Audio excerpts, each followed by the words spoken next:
Welcome to OLC 40, Term 2B, Class 34. Today we're going to be talking about the culminating activity. This is the last class for this course. It is June 12th, 2025. I'm Jillian Percy, and here are all the ways to contact me.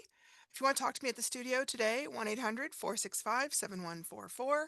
The office phone number is 1-800-667-3703, extension 2211. My email is jillian.percy@nnec.on.ca.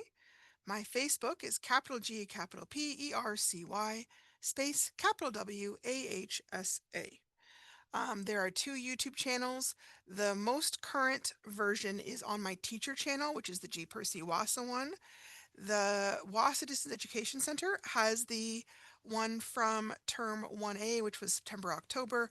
They're the same course. There might be like a slide or two different, but essentially it's the same, but just so you know that it's there. All right, how to hand in assignments. There are multiple ways. First of all, you can use a fax machine if you have access to one of those. A lot of people do at work. 1-800-463-7852. That's if you're in Ontario. If you're anywhere else besides Ontario, 1-877-990-2023. If there is a learning center in your community, you can go over and talk to the person in charge there, ask them to scan it and send it over to me at studentwork@nnec.on.ca. Hang on to your originals because you'll need them later on. If you do your work on a computer, you can email it to me at studentwork@nnec.on.ca, but put the assignment as an attachment. Share documents with me through Google Docs.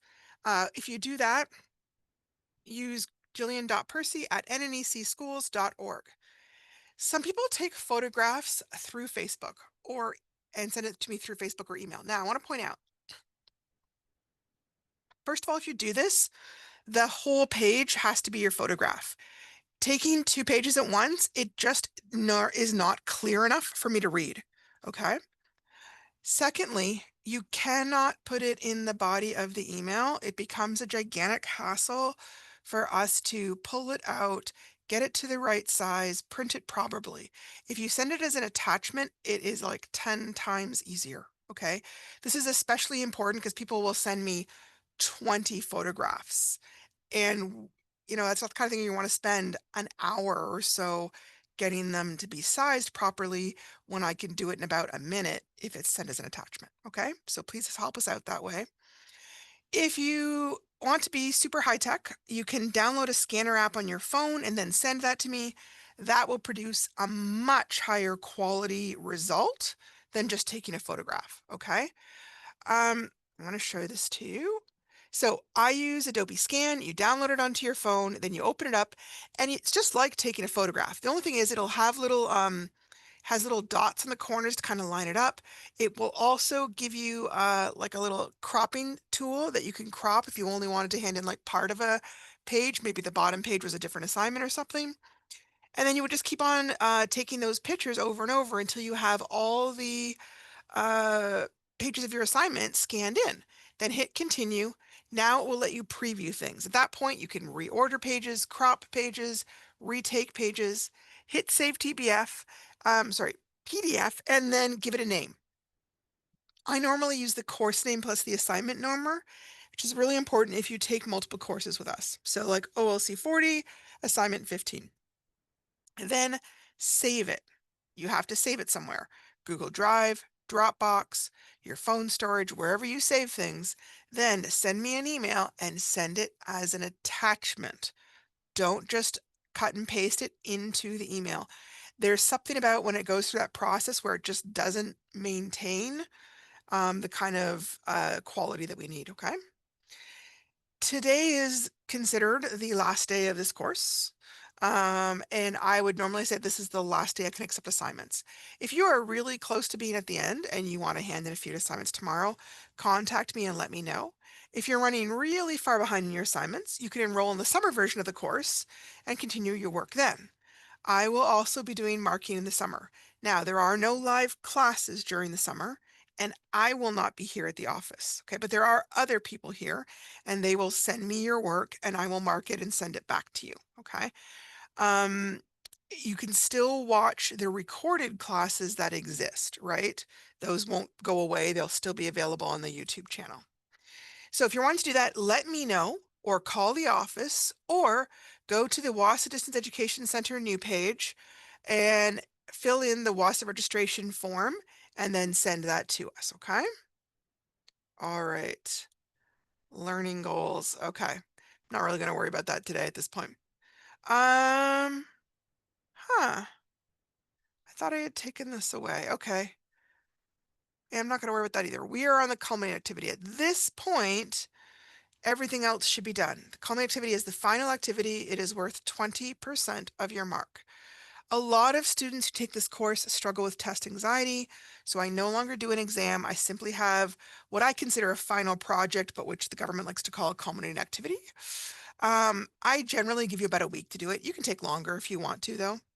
But please make sure that you have handed in every other assignment first, because I generally calculate your final grade once I get this, okay?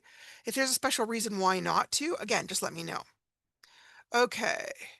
It is not timed or supervised like an exam, okay? I generally have a week, but I can extend the time if you need me to. If you are a graduate and we are in June, please keep in mind that you must meet the deadline for handing in assignments. For some reason, we didn't do this year. Last year, that was a big thing. You can use a dictionary and thesaurus. You are also welcome to use your notes and assignments to help you do the work, but everything must be new. You cannot simply copy and paste an old assignment. To reduce issues with plagiarism or using online sources to help, the culminating activity must be handwritten. If you are planning to type it for some reason, you need to notify me and we need to talk about it. Now, I have occasionally made exceptions like people who had broken their arms. So that's an exception. I will take that. But otherwise, I need to know it's your own work, please. Okay, so a lot of people want to skip this part, but I think it's because they don't realize what a huge effect it has on your marks.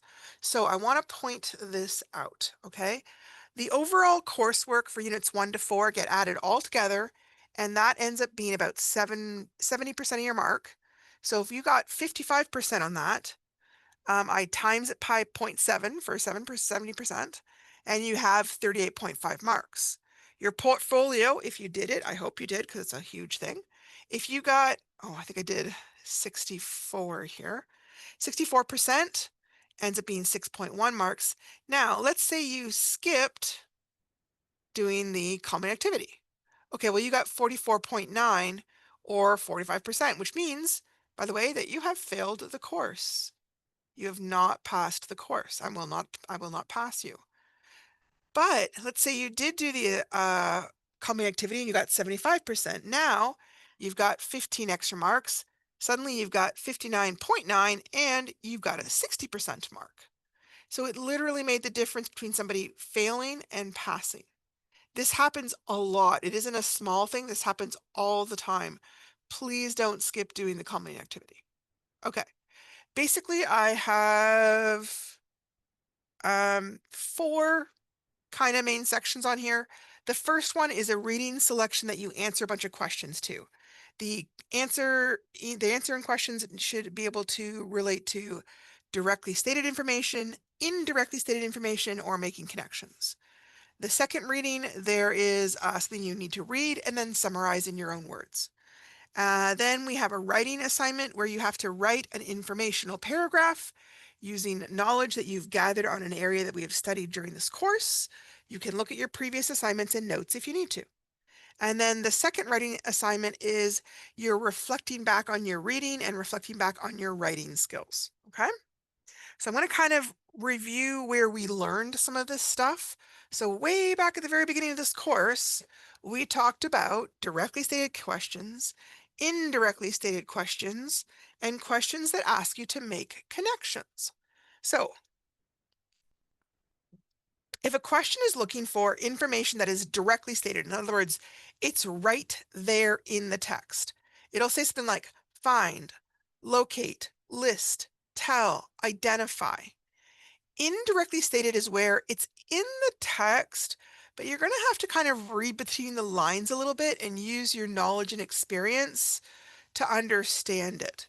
It might say predict, use clues to, think about. And then making connections is often where they want you to link into your own personal life. What do you think about? What do you do if?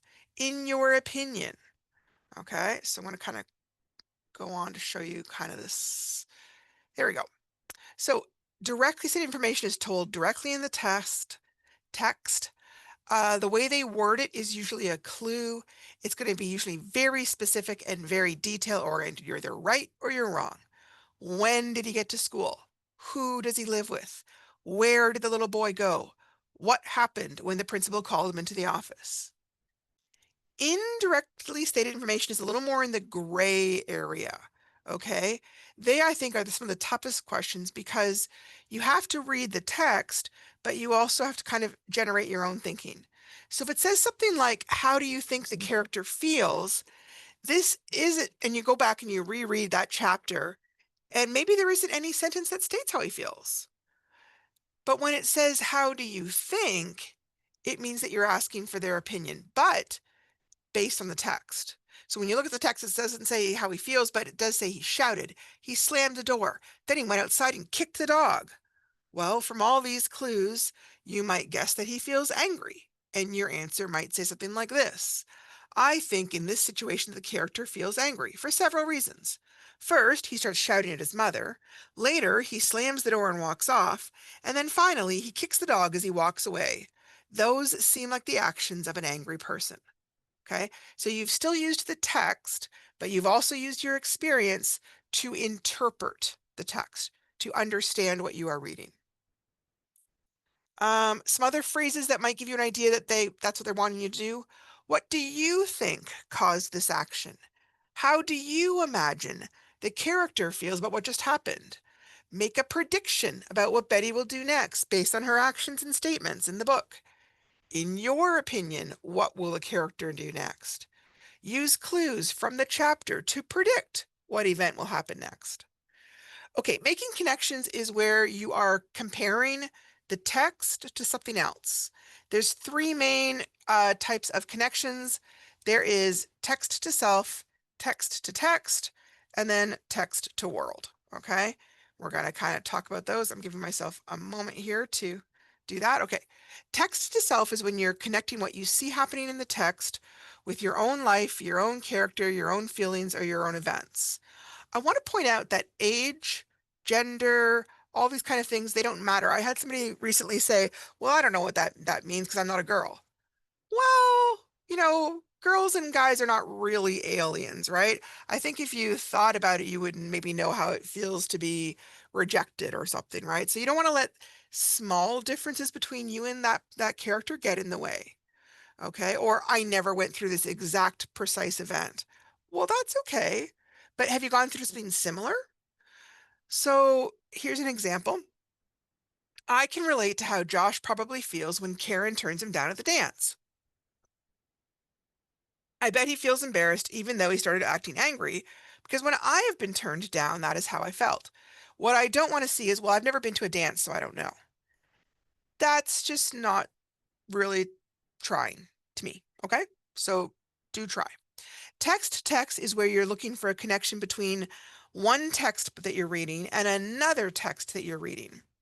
This is really common in school. It could be both fiction, it could be both nonfiction, it could be one is fiction and one is nonfiction. Okay, so here's an example of how that might sound. Both Maggie and Jennifer are nurses in the middle of a war. Maggie is in the Middle East in modern times, and Jennifer is a nurse in World War I. But they both feel overwhelmed by all the death and despair they see around them. Text to world. This is where you're looking for connections between what you're reading about and events that are occurring or have occurred in real life in the world. So this book is occurring in the aftermath of a hurricane. I have never been in a hurricane, but I have watched the news during Hurricane Katrina and saw the reports on the lack of food, clean water, and safe housing. So this book seems very realistic to me. Okay, moving on to a summary. So there's a part where you're going to read something and then you're going to summarize that. We did that in lesson 17. We did it in smaller ways about a chapter, but I wanted to do this one because it's on an article, which I think kind of works better for what we're doing, okay? So when you're writing a summary of the text, you need to report the main idea in the opening sentence, and then your other sentences should give the major points of the story. Don't worry about the minor details. And you'll also want to make sure you have a closing sentence. I'm going to write that here actually. Be sure to include a closing sentence.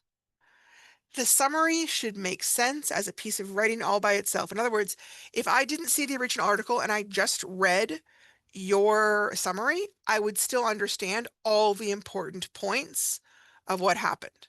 Okay? Look at the success criteria to understand what is needed to get a good mark for this assignment.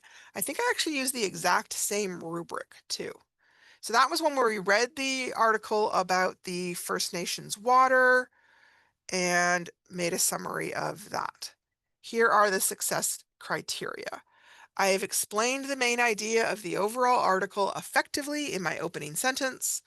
I have clearly explained all the main or important points in the article in a logical order. All the writing is in my own words. I have paraphrased quotes rather than used them directly. I have not introduced my own opinion or outside material. I have only included information from the actual article. All my sentences have a subject, a predicate, and express a complete thought. I have used appropriate and strong vocabulary choices. I have corrected any convention errors like capitalization, usage, punctuation, and spelling. In my good copy, I have made significant changes to improve my writing in the areas of meaning and clarity, tone or style, sentence variety and fluency, vocabulary, and conventions. Okay, so this is the exact same rubric that I use to, I believe, that I use to mark the essay, like maybe some small differences. So thinking, did they include the essential information or not? Did they summarize the main idea effectively or not? Did they use descriptive vocabulary? Are the ideas clearly stated? And did they use a logical sequencing to explain the order of the ideas and the events? Organization. Is there an obvious sense of an organization in the summary? Topic, body, and closing sentences. And then I'm looking at conventions, things like grammar, spelling, capitalization, punctuation. Appropriate visual presentation is things like, did you leave an indent? Did you use the margins? Did you skip a space? Is it visually appealing to look at, or is it so messy I can barely tell what you're writing? Kind of an important thing. So here was another little article I saw on how to summarize. So here's another way to put it. Scan the article quickly to get a sense of its topic and overall shape. Number 2, read the article again, highlighting important points and taking notes as you read. So highlighting, it's kind of like an old-fashioned thing. I don't even know if you guys, do people do this anymore? But I would. I would take that and, oops, I would highlight things that were important. The thing you have to be careful with highlighting is that you don't highlight everything. You don't want to end up with an entire page full of yellow, okay? You can also take notes as you read. So I might have highlighted or underlined this if I don't have a highlighter and wrote something like important, sorry, to take notes, okay? When I do that, here's the thing. When I go to write, I don't have to read everything because I've already given myself some notes. I can just look at my notes and write some sentences from that. Skim the article again to confirm that you've understood the key points and reread any particularly important or difficult passages. Keep in mind that a summary does not involve paraphrasing every single sentence of the article. Your goal is to extract the essential points, leaving out anything that can be considered background information or supplementary detail. To avoid plagiarism and ensure that you've understood the article, it's essential to properly paraphrase the author's ideas. In other words, put it in your own words. Do not just copy and paste parts of the article. not even 1 or 2 sentences. The best way to do this is actually put the article aside for a minute and write out your own understanding without looking at it. That'll kind of force you to start to put it in your own words. Then after you're finished, read through it one more time to ensure that your summary is accurate, that all essential information is included, and that it's not too similar to the original. Okay.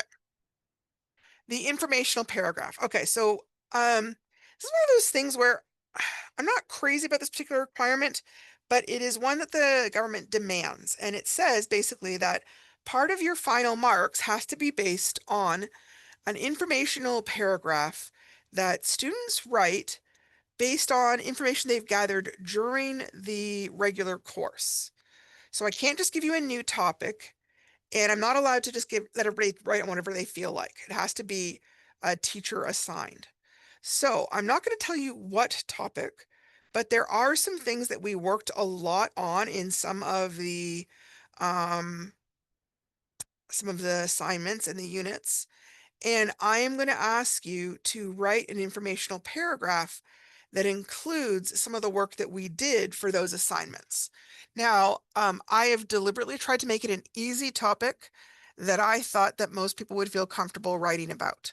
Remember that it is an open book, so you do still have access to your previous assignments to look at. Okay, you can't copy them word for word, but you have them there to look at. Okay. So in assignment 42, part C, we did something like this, okay? Because in part B, we did a bunch of research about the career we wanted. Oops, sorry, hang on. But the career we wanted and where we would get the training for that. Remember, there's that whole table of information. And then after you've taken all those notes, then you use those notes to write yourself an informational paragraph, okay? So we're going to be doing the same kind of thing, but for a different topic, basically. Okay? Hang on a sec. Oh, we don't have to worry about citing any works for this.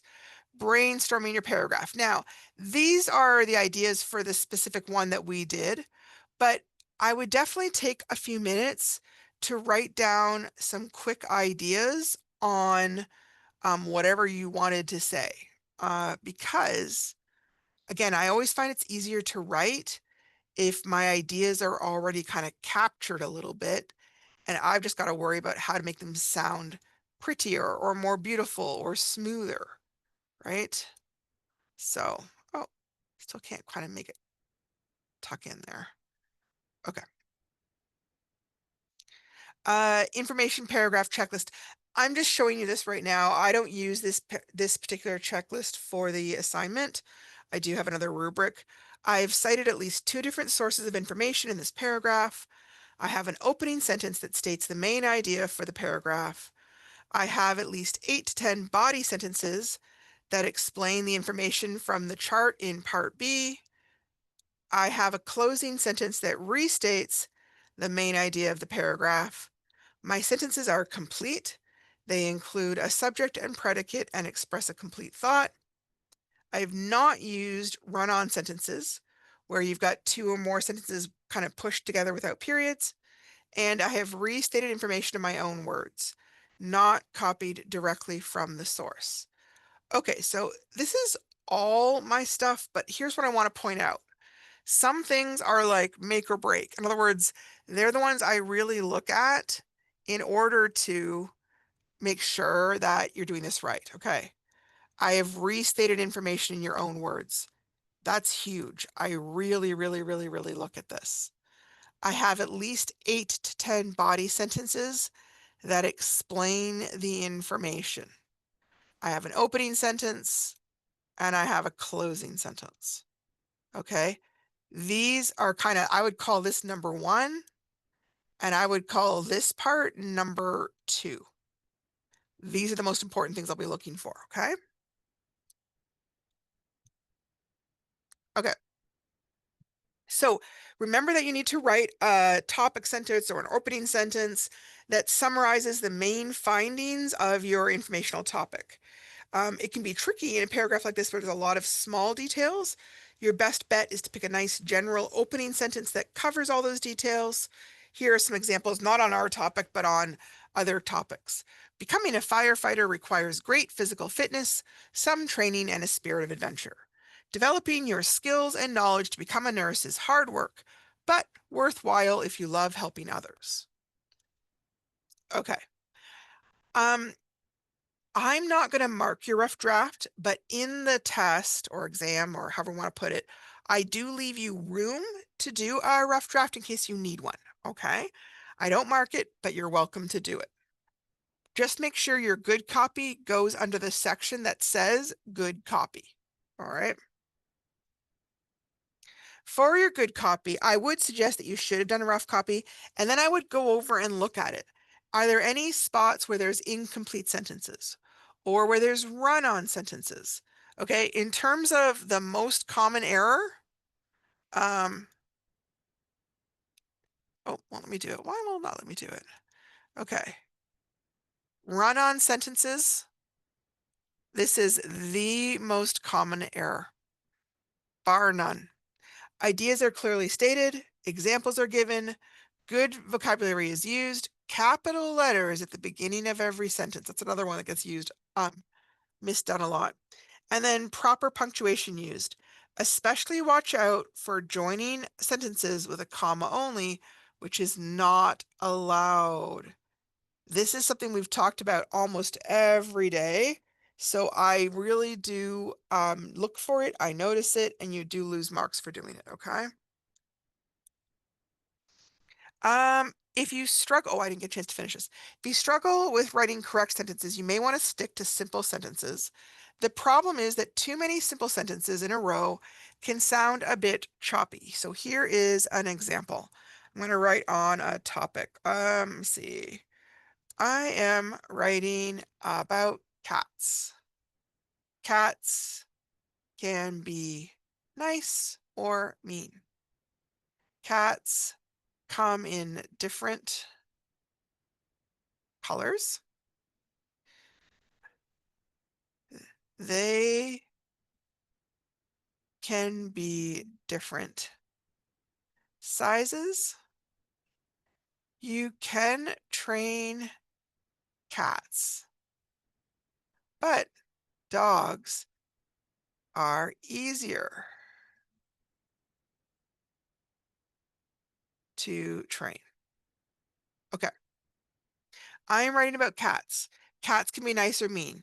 Cats come in different colors. They can be different sizes. You can train cats, but dogs are easier to train. Do you see how it kind of sounds like kind of clunky? The way to get rid of that is to start using compound or complex sentences so that I'm going to save it and show you, so that we can get some sentence variety in there, okay? So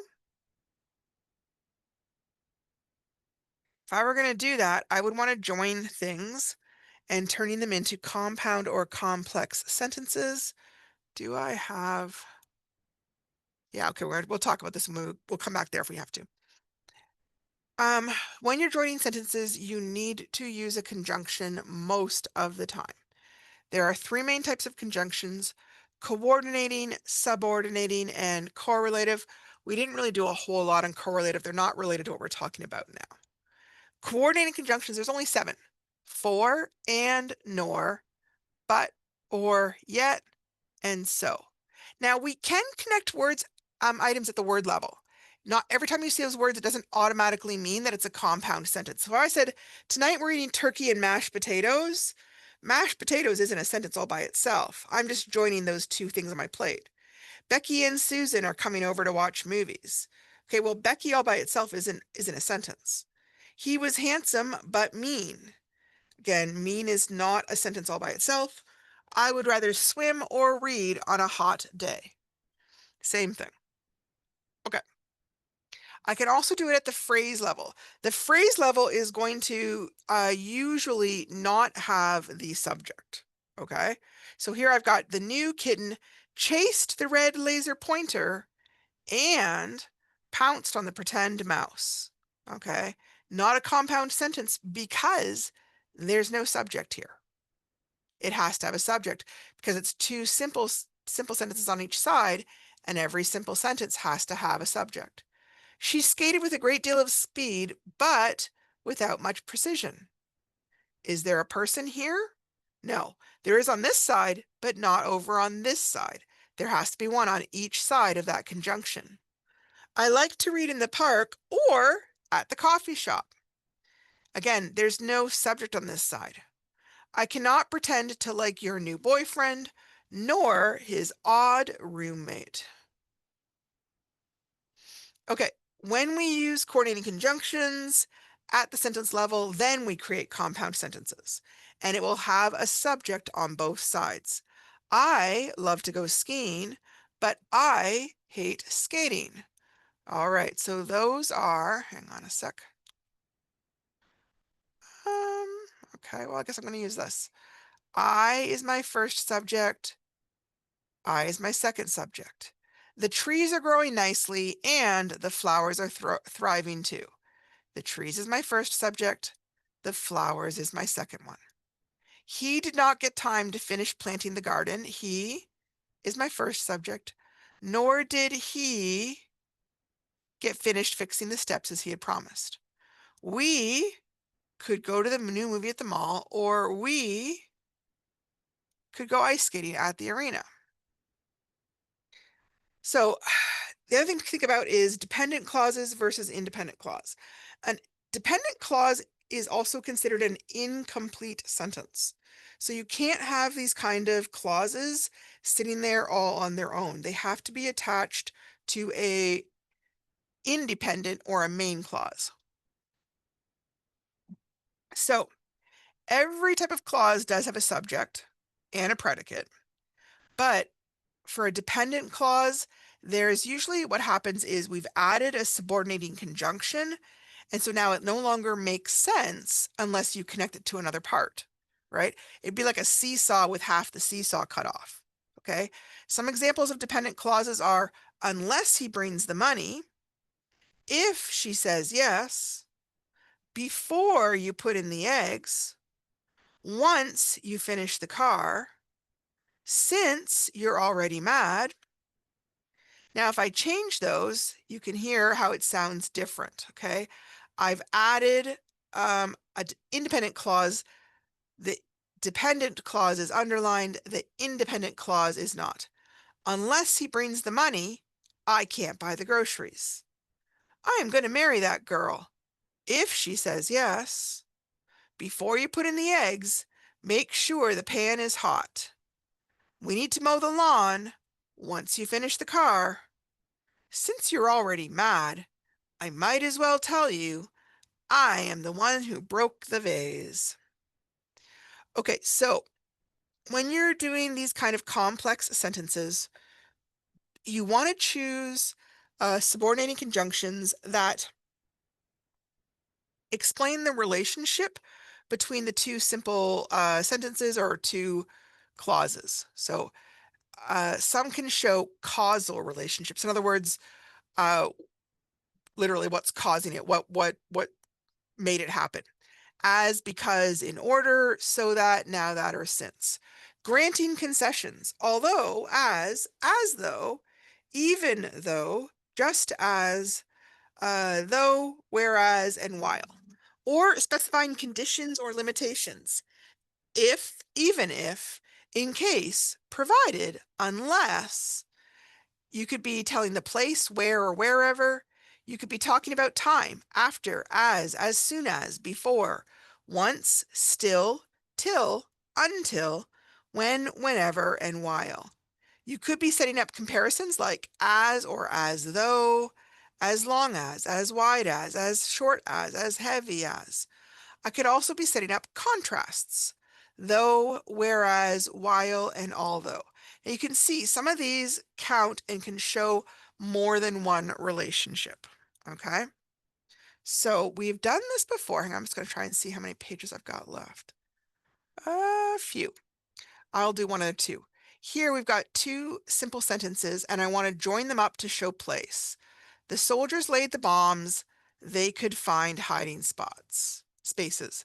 The soldiers laid the bombs wherever they could find hiding places. Now, I can't just add the whatever. I've got to go over, take out the period, take out the capital letter, and turn it into a lowercase letter because now it's inside the sentence instead of at the beginning of the sentence. I will work part-time. The baby is due in June. I will work part-time until the baby is due in June.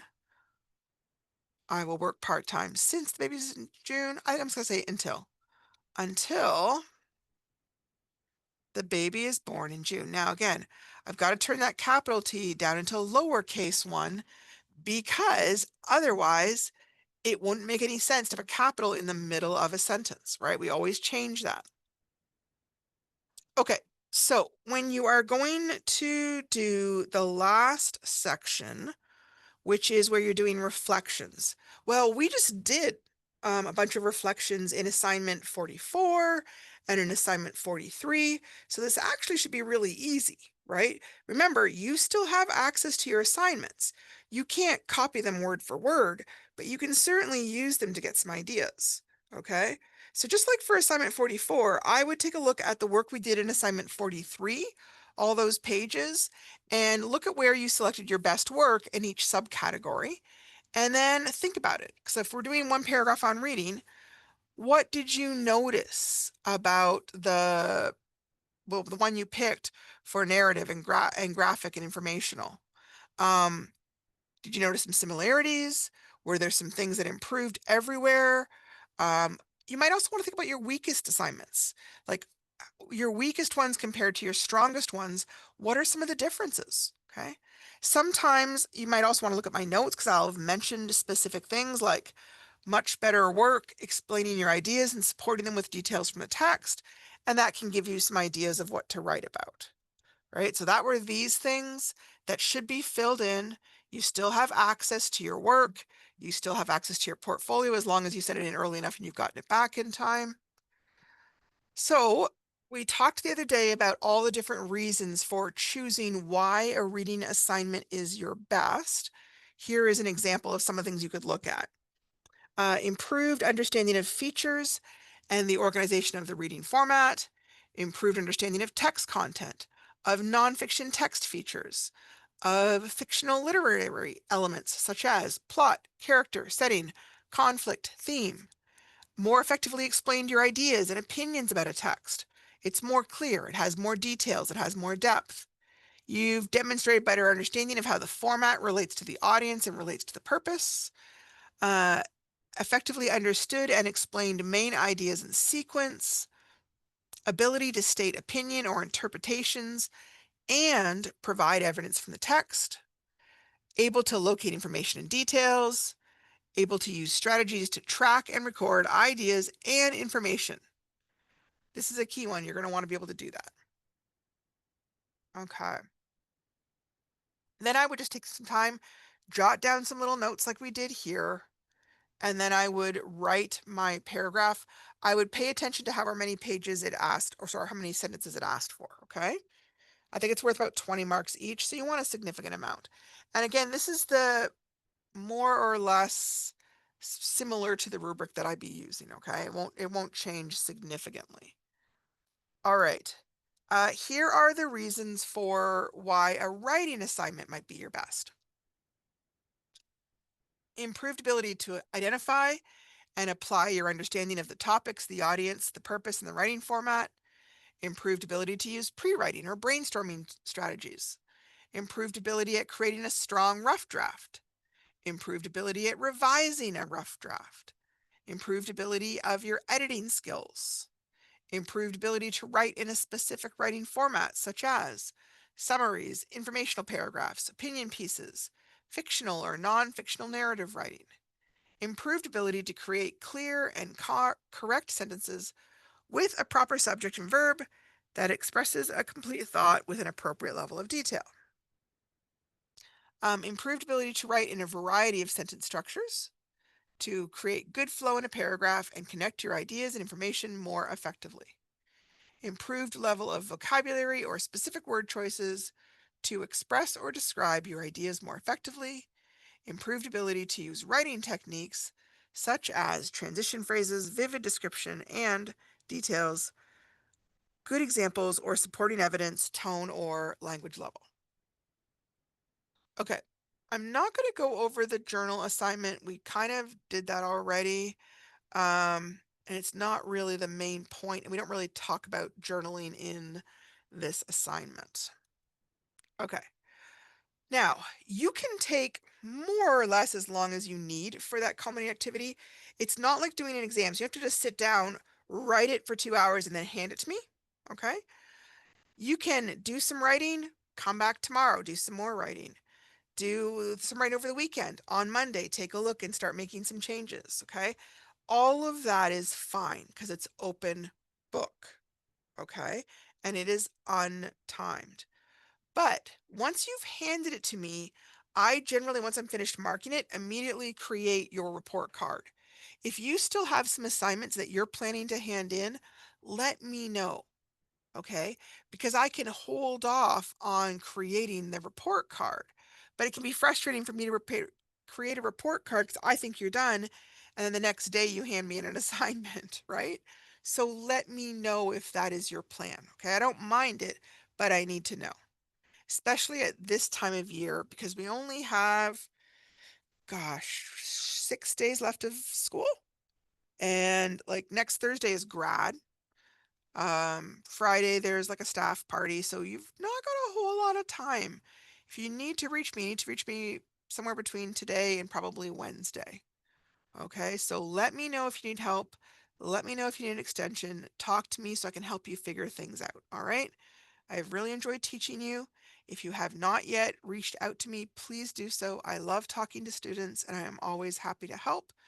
If you are taking this in the summertime, I don't always check Facebook, but I will check email. So always send me stuff on the email, okay? Take care, and I will talk to you guys in September.